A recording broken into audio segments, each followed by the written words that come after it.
Welcome to Ramu stock broking. ఈరోజు మనము RSI డైవర్జెన్సీ గురించి తెలుసుకుందాం. RSI relative strength index. ఇందులో డైవర్జెన్సీ ఏర్పడితే మార్కెట్ ఎలా మూవ్ అవుతుంది? అసలు డైవర్జెన్సీ అంటే ఏమిటి? ట్రేడింగ్లో మనము ఇండెక్స్ యూజ్ చేసుకున్నప్పుడు అంటే ఇండికేటర్గా మనం వాడేటప్పుడు స్టడీస్ పాయింట్ ఆఫ్ లో ఆర్ఎస్ఐ కూడా మనము చూస్తాం. సో ఆర్ఎస్ఐ అప్ ట్రెండ్లో ఉంది అని అంటే ప్రైస్ కూడా అప్ ట్రెండ్లోనే ఉంటుంది. అలాగే ఆర్ఎస్ఐ డౌన్ ట్రెండ్లో ఉంది అంటే మార్కెట్ కూడా డౌన్ ట్రెండ్లో ఉంటుంది. ఇలా కాకుండా రివర్స్గా ఉంటే, అపోజిట్గా ఉంటే దాన్ని మనము డైవర్జెన్సీ అంటాం.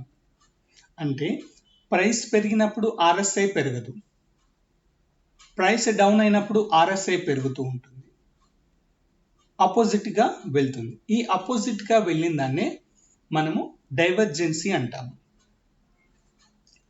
Example,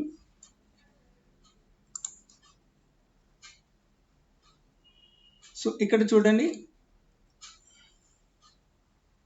RSI down. Okay, maybe price కూడా డౌన్ అయి ఉంటుంది. RSI up.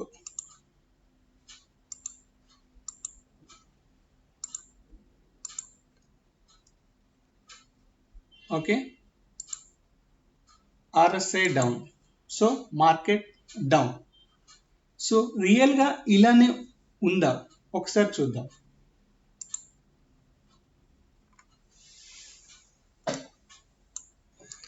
ఈ పాయింట్ ఆఫ్ లో ఆర్ఎస్ఐ డౌన్ అని చెప్పాను. ఇక్కడ వచ్చేసి మార్కెట్ చూడండి, ఈ పాయింట్ ఆఫ్ లో కొంచెం నీట్గా అడ్జస్ట్ చేస్తాను సో దట్ మనకు క్లారిటీగా ఏర్పడుతుంది. Yeah, RSI first leg down అయింది. ఓకే, ఇక్కడ కూడా ఫస్ట్ లెగ్ డౌన్ అయింది, ఫస్ట్ లెగ్ డౌన్ అయింది, ఇది డౌన్ అయింది. ఇక్కడ గురించి కూడా మార్కెట్ డౌన్ అయింది. కానీ ఇక్కడ నుంచి ఇక్కడ వరకు అంటే ఈ పాయింట్ వరకు, ఏం జరిగింది? ఇక్కడ నుంచి మార్కెట్ ఈ పాయింట్ వరకు మనకు డౌన్లోనే ఉంది. అండ్ ఇక్కడ చూడండి, ఇక్కడ షార్ప్ ఫాల్ కనబడింది. సో ఇది డౌన్ అండ్ ఇక్కడ నుంచి ఇక్కడికి మీకు డౌన్.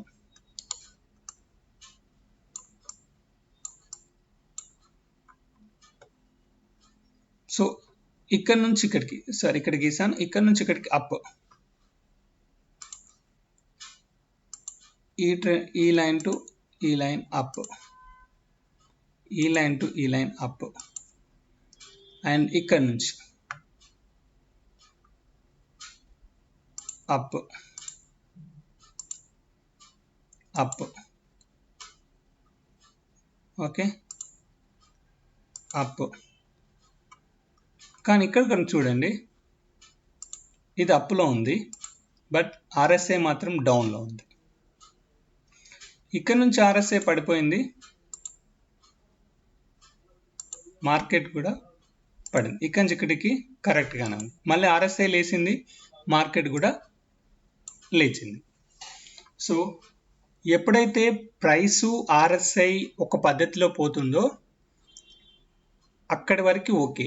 ఒకవేళ రివర్స్ వస్తే ప్రైస్కు ఆర్ఎస్ఐకి, దాన్ని మాత్రమే మనం డైవర్జెన్సీ అంటాం. సో డైవర్జెన్సీ వచ్చినప్పుడు మరి ట్రేడింగ్ ఎలా చేయాలి? ఈ డైవర్జెన్సీ వచ్చినప్పుడు మీకు ఆర్ఎస్ఐ ఎటు వెళ్తే అటు ట్రేడింగ్ చేస్తే బాగుంటుంది అనేది నా ఒపీనియన్. బట్ లాంగ్ టర్మ్లో చేసినప్పుడు ఇక్కడ నుంచి ఇక్కడి వరకు చూడండి, అరౌండ్ 29,032 నుంచి ఇక్కడి వరకు, అంటే ఆల్మోస్ట్ ఆల్గా 2000 పాయింట్స్ అప్లోకి వెళ్ళింది. సార్ మరి మీరు డైవర్జెన్స్ వచ్చినప్పుడు ట్రేడ్ చేయమన్నారు కదా, ఆ విధంగా ట్రేడ్ చేస్తే లాంగ్ టర్మ్లో 2000 points we are losing. Yes. So ఆ పాయింట్ ఆఫ్లో కొంచెం ట్రెండ్ను ఆలోచించి మనం చేసుకోవచ్చు. ఎప్పుడైతే ఇక్కడనే ఆర్ఎస్ఐ అయినట్టు మనకు తెలియదు, మనం ఈ పాయింట్ ఆఫ్లోనే ఇది ఫెయిలా అని ఇక్కడి నుంచి ఇక్కడికే మనం టెస్ట్ చేయలేము. సో ఎప్పుడైతే కొంతవరకు ప్రైస్ పెరిగినప్పుడు ఆర్ఎస్ఐ డౌన్ అవుతుందని తెలుస్తుందో అప్పుడు మాత్రమే మనం ట్రేడ్ ఎంటర్ అవుతాం. ఎందుకంటే ఇక్కడనే ట్రేడ్ ఎంటర్ కాలేము, ఇక్కడనే మనకు తెలియదు అది ఆర్ఎస్ఐ డైవర్జెన్సీ అని. కొన్ని డేస్ అయిన తర్వాతనే మనకు అది డైవర్జెన్సీ అనేది తెలుసు. అంటే కొన్ని క్యాండిల్స్ ఫామ్ అవుతాయి కానీ మనకు అది డైవర్జెన్సీ అనేది మనకు తెలియదు. సో ఒక్కసారి డైవర్జెన్సీ అనేది తెలిసిన తర్వాత ఆ డైవర్జెన్సీ లైన్స్ను మీరు డ్రా చేసుకోండి. సో ఆర్ఎస్ఐ ఇక్కడ నుంచి ఆర్ ఇక్కడ నుంచి ఫస్ట్ ఆర్ఎస్ఐ క్రియేట్ అయింది. సో ఈ నుంచి ఇక్కడికి ఒక లైన్ వేసాను నేను. ఇక్కడ నుంచి ఇవన్నీ ఒక్కసారి క్లీన్ చేస్తాను, నీట్గా వేస్తాను.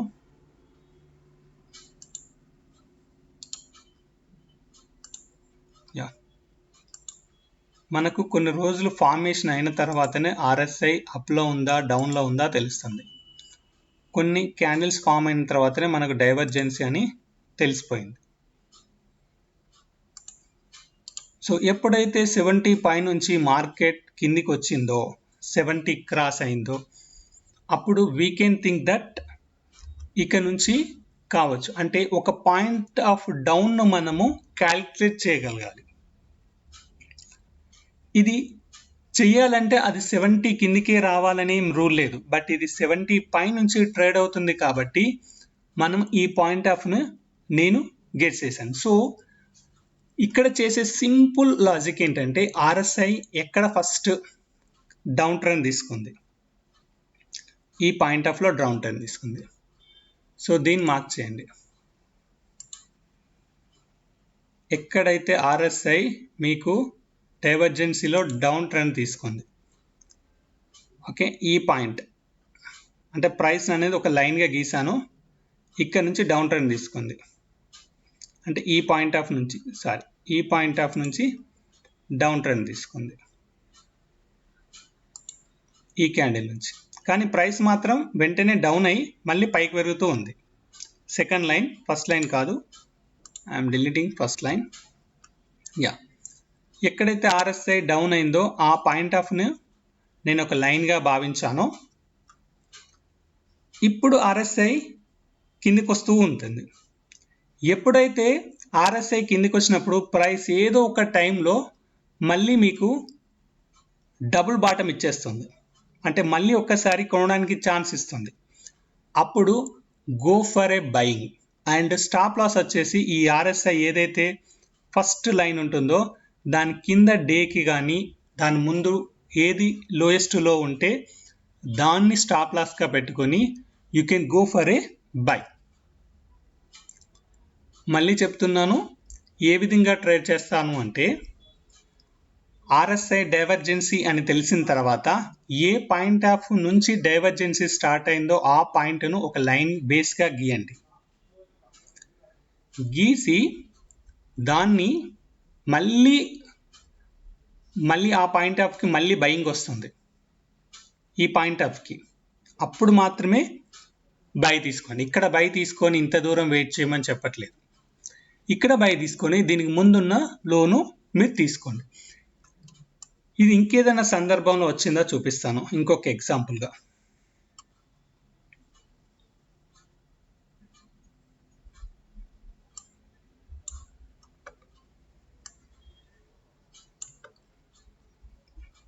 ఇక్కడ చూడండి, ఫస్ట్ ఆర్ఎస్ఐ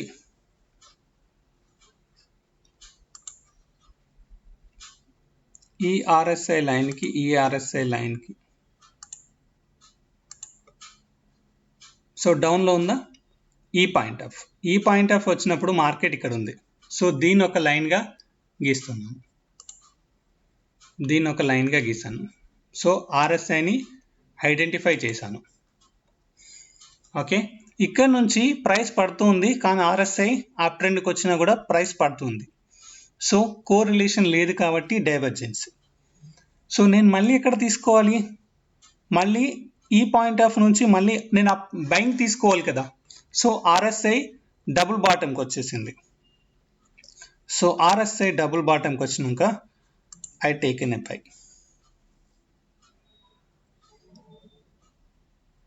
ఓకే, పైనుంచి వచ్చేటప్పుడు ప్రైస్ డబుల్ బాటం చూసాను, కింద నుంచి వచ్చేటప్పుడు RSI డబుల్ బాటం చూసాను. Again will check another one.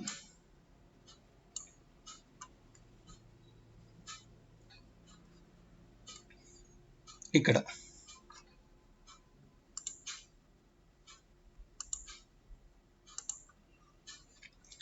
ఈ పాయింట్ ఆఫ్ లో చూడండి, RSI ఇక్కడ ఉంది, ఇక్కడ ఒక గీత గీసాను నేను. ఈ పాయింట్ ఆఫ్ నుంచి మళ్ళీ RSI నాకు ఎక్కడ వచ్చేసింది సార్, ఇక్కడ డబుల్ బాటం రాలేదు అంటే ఎక్కడైతే వచ్చి ఎండ్ అయింది RSI ఇక్కడికి వచ్చేసి ఒక క్రాస్ ఎండ్ అయ్యి పైకి వెళ్తుంది. సో నాకు ఎండింగ్ ఈజ్ ఇంపార్టెంట్. ఇక్కడ కూడా డబుల్ బాటమ్ అనే పాయింట్ ఆఫ్ కాకుండా ఎండింగ్ ఈజ్ ఇంపార్టెంట్. సో ఇక్కడ కూడా ఐ టేకన్ అన్ ఎండింగ్. నాకు ఎండింగ్ ఎక్కడ వచ్చింది, ఇక్కడ ఇచ్చింది ఎండింగ్.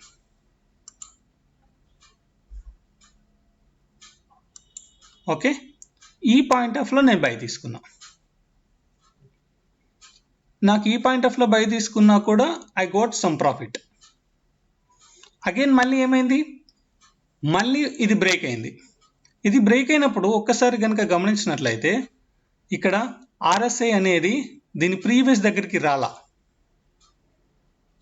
ఈ పాయింట్ ఆఫ్ లో చూడండి, RSI అనేది ప్రీవియస్ దగ్గరికి రాలా. ఈ పాయింట్ యా. సో కాబట్టి అగైన్ అక్యుములేషన్ చేసుకోవాలంటే అక్యుములేషన్ చేసుకోవచ్చు, లేదు ఇక్కడ ప్రాఫిట్ ఎప్పుడైతే మనము ఎక్కడైతే బై చేస్తామో ఈ పాయింట్ ఆఫ్ ద బై చేస్తాం కాబట్టి ఆల్మోస్ట్ ఆల్ పైకి వెళ్ళిన తర్వాత మనం ట్రైలింగ్ స్టాప్ లాస్ లాగా మార్చేసుకుంటూ వస్తాము, మనకున్న రేట్ను కూడా పెట్టేస్తాము, కాబట్టి ఇక్కడ ఎగ్జిట్ అయిపోతాం. మళ్ళీ మీరు రీఎంటర్ కావాలి అనుకుంటే అగైన్ కూడా రీఎంటర్ కావచ్చు. ఇక్కడ నేను క్లారిటీగా మీకు చెప్పాల్సింది ఏంటంటే I will show one more.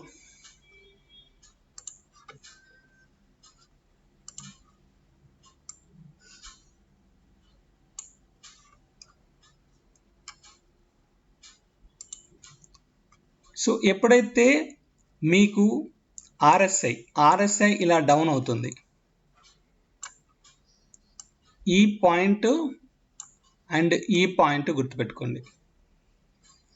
Price ఇక్కడ మార్క్ చేసుకోండి, ప్రైస్ కూడా ఇది RSI.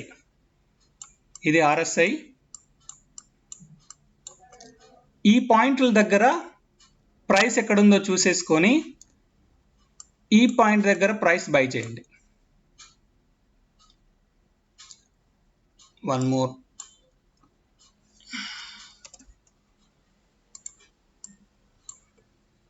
ఇది RSI అయినప్పుడు మీకు ప్రైస్ ఎలా ఉంటుంది, ఇలా ఉంటుంది.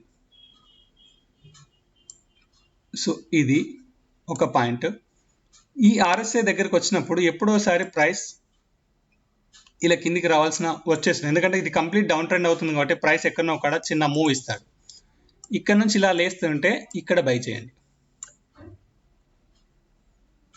అండ్ RSI డౌన్ ట్రెండ్లో అంటే 30 బిలో ఉన్నప్పుడు మీకు అప్పుడు RSI ఎలా ఉంటుంది అని అంటే అప్ ట్రెండ్ చూపిస్తూ ఉంటుంది, కానీ ప్రైస్ ఇలా డౌన్ ట్రెండ్ వస్తుంది. ఇది RSI, ఇది ప్రైస్. సో ఇక్కడ ఒక పాయింట్, ఇక్కడ ఒక పాయింట్. సో ఈ పాయింట్ ఎప్పుడైతే వచ్చిందో then go for a buy. ఈ రెండు పాయింట్స్ అంటే RSI మళ్ళీ సెకండ్ టైం రివర్స్ తీసుకునేటప్పుడు you will go for a trade.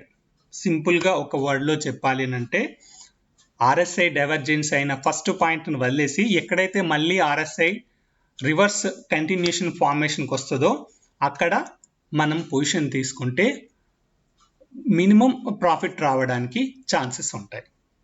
So ఇది ఆర్ఎస్ఐ డైవర్జెన్సీ. సో కొంతవరకు నేను ఎక్స్ప్లెయిన్ చేశాను అనుకుంటాను. So I'm closing this video. Thank you అండి.